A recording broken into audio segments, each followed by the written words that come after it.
Welcome to this YouTube channel, and this is where we take time to look at uh, some marriage inspirational talks, those ingredients that can add value to our marriages and make it more um, enjoyable and more durable.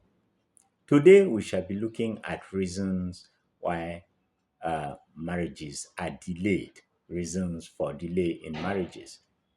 Increasingly, marriages are being delayed in our time, and the average marriage age is on the rise. And that is so and attributed to quite a number of reasons. The first is focus on education and career is the first mainstream reason, not in order of preference, but it's a reason that is very, very potent, as well as personal goals and aspirations.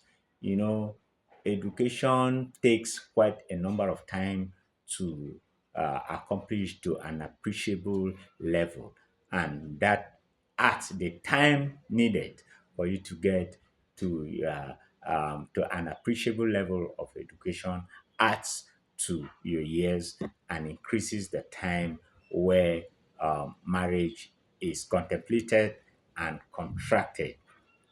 You know, there is also financial reasons. A lot of people, of course, who want to be buoyant, who want to have that security and do away with uncertainty in their finances before they begin to contemplate the issue of marriage. Before this time, you discover that the years have increased. And there's also lack of self discovery and emotional unpreparedness. Um, some people take time to really know who they are and what they want. And um, they begin to feel until I know myself, until I know what I want, until I know what I'm capable of doing. I shouldn't dabble into marriage, and this takes time. By the time that is accomplished, the time would have actually increased. And there's also the fear of commitment. Um, and tied closely to this is previous traumatic experiences.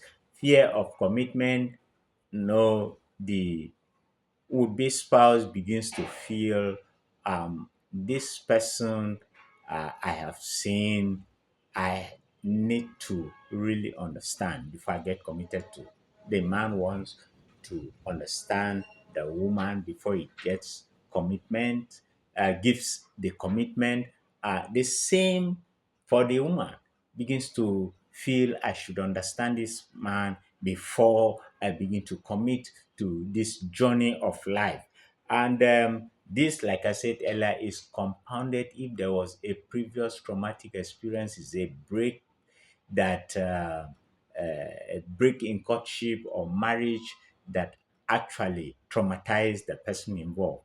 And you discover that this person will want to give it a second thought before dabbling into, they say, once bitten, twice shy. So this is what will make somebody increase the number. And funny enough, some people get this cautious not because of their own traumatic experience, but because of the experience of somebody else. And as they hear it, as they sense it and see it, they become a bit cautious to really commit. And then there's the issue of the reason of cultural and traditional requirements.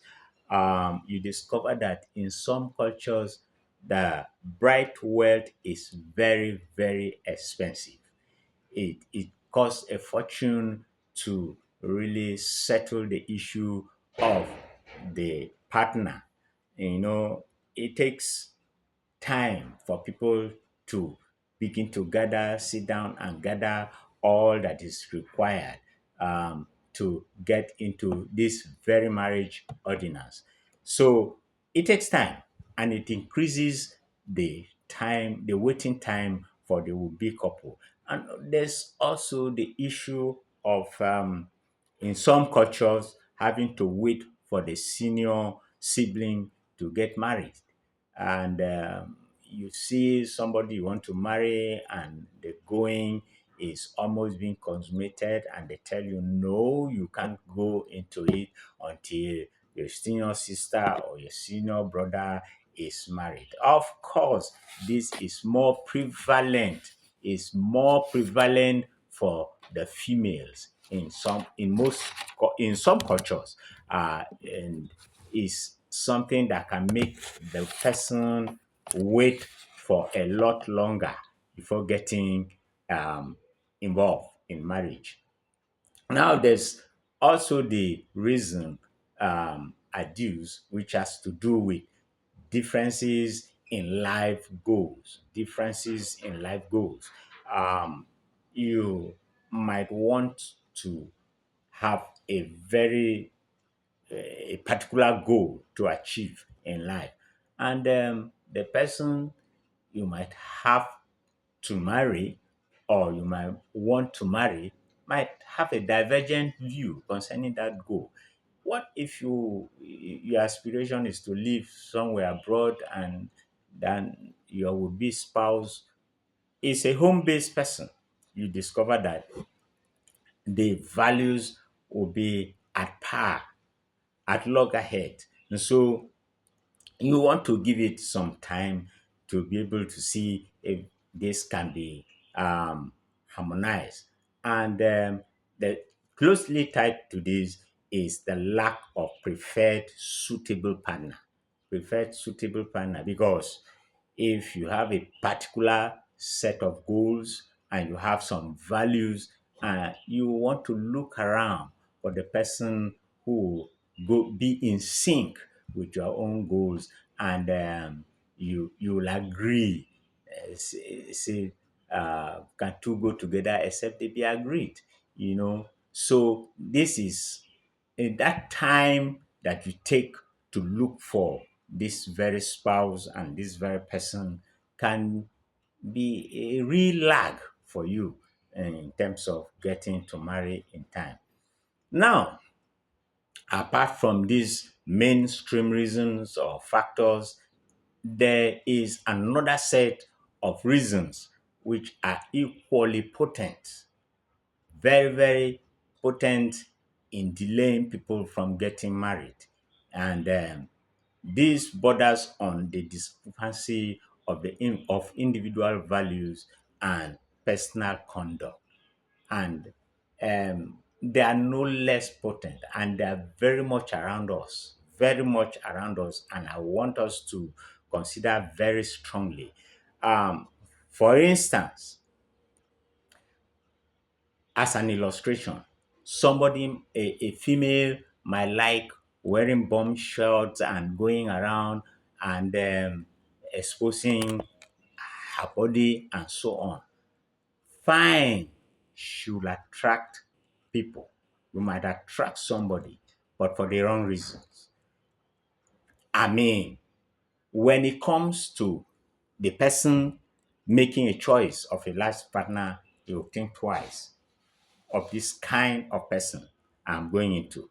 For instance, you talk of a man wearing some dreadlocks and looking one kind and coming to you.